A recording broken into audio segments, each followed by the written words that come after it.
យលៀងបានពីបងน้องបងនៅជីវិតស្រីរំប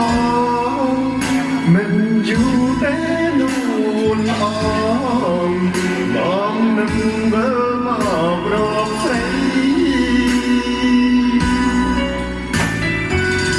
សែននឹងស្រណំនឹងអង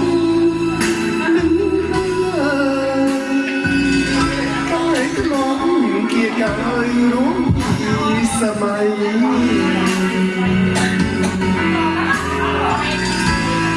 នឹកទៅចេញពួក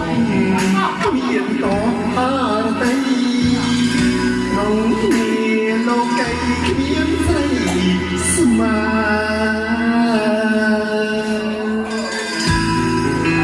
អរគុណបាទជំរាបលា